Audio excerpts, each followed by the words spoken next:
Our next guest is Pulitzer Prize-winning journalist Nikole Hannah-Jones. Thank you very much. She covers civil rights and racial injustice for the New York Times Magazine. Her landmark 1619 project aimed to re-examine American slavery and its impact on the systems and the policies that still shape our country today. She's now expanding that into a new 6-part docuseries. It's on Hulu. It's called The 1619 Project.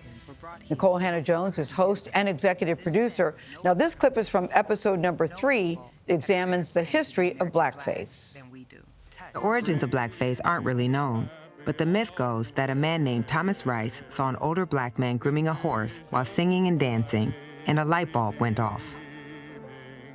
He goes out on stage and performs for a packed house of people. And In blackface. He paints his face black, and he sings a song that is essentially mentioning this new character that he invents, named Jim Crow. The original appropriation. Wheel about and turn about and do just so. Every time I wheel about, I jump Jim Crow. The original appropriation. Nikole Hannah-Jones joins us at the table. That's Hannah. Nikole, really good to have you here. That's from episode 3, music. You've got 6 different categories: democracy, race, music, capitalism, fear, and justice. I want to start with episode number 2 about race, because that was so fascinating to me because it's such a personal project. You are biracial. You talk about having a white mother and a black father. But what got me is a conversation you had with your daughter, who was also very curious about questions about her own background. Can you just share that conversation that you had with your daughter? Sure. Thank you so much for having me on to talk about the documentary series. So, you know, that conversation really tries to get at, we all hear that race is a political or a social construct, but we kind of believe that it's a real thing. Yes. So, we've accepted the myth of racial categorization. So my daughter, you know, my mother is white, my daughter is the same complexion as I am, and we tell kids that race is about your skin color. Well, she's looking at our skin color and she's like, well, if your mom is white and our skin looks like hers, why aren't we white? And I'm like, well, we're just not, because my dad is black and that makes me black. And she's like, well, why? Yes. And even someone who studies race for a living, it's a hard answer to explain to a child, because there is no real reason except we have a society that says that that's so. You actually said, I don't know, because Yes. you said your own father told you can never be white, that you will always be black. He said That's that right. when he was a little kid. Yeah, so when my sisters and I were growing up, my father wanted it to be clear, your mother is white, half of your family is white, but you won't go in the world and be treated like you're white. You'll be treated like a black child, and that's what you are. And of course, this is the lesson that I then have to pass on to my own child, because what he was doing was preparing us for the world that we were going to live in. When your daughter is taught about history and about race and about slavery in school, how do you want her to be taught the subject? And you are part of that conversation because people have used your work in schools. And as a country, we're trying to wrestle with how do we talk about the ugliness, honestly, confront it in reality, and not deepen these myths of racial categorization that you point out. Yes, so as you can imagine, in my household, we've talked about these things for a very long time. My daughter had her first book on slavery when she was 3 years old, because I felt as a parent that I needed to prepare her for the world and teach her this history before she learned it in school, so that I could be shaping her understanding of her world and her place in it.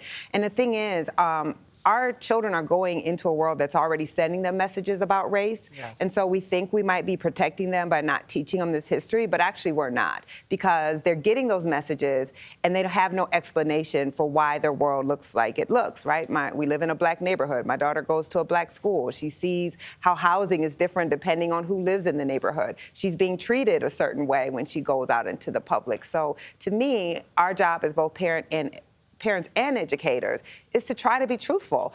History is complicated. Men can do great things, as our founders did, and they can do really terrible things. Both can be true. Both are true. Yes. And children actually get that. They understand it. Nikole, as I watched it last night, it felt like an education to me. But then I thought about where I grew up in Louisiana, and there are people I love, people I'm related to, who might watch that and say, this is making me feel bad about being white.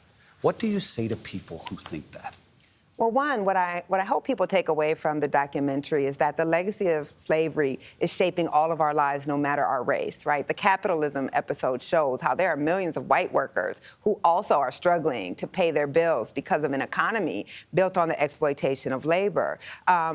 Nothing in this documentary should make someone feel individually bad, but I think it's okay for us to have a collective shame about this part of our history, for us to say we did some terrible things as a country, because when you own that, then you try to do something better, right? You try to address this past. So nothing about this documentary is about putting individual blame on people for things that they haven't personally done. Yeah. But it certainly is saying that if you want to collectively take on the idea that the American Revolution was fought for these great ideals, that the Declaration is one of the most important documents in the world, then you also have to take on the fact that the man who wrote that enslaved human beings. We have to own all of our history, not just the parts that make us feel good. Yeah, I think people will get something out of every episode. You learn something, honestly, from every single episode. What do you hope that people will come away with when they watch it, black and white? Because they might not have read the book, they might not have the New York Magazine that I still have, but they will watch this. What do you want them to take away from it? What I hope people will take away is that this past, this legacy of slavery, which is a foundational American institution,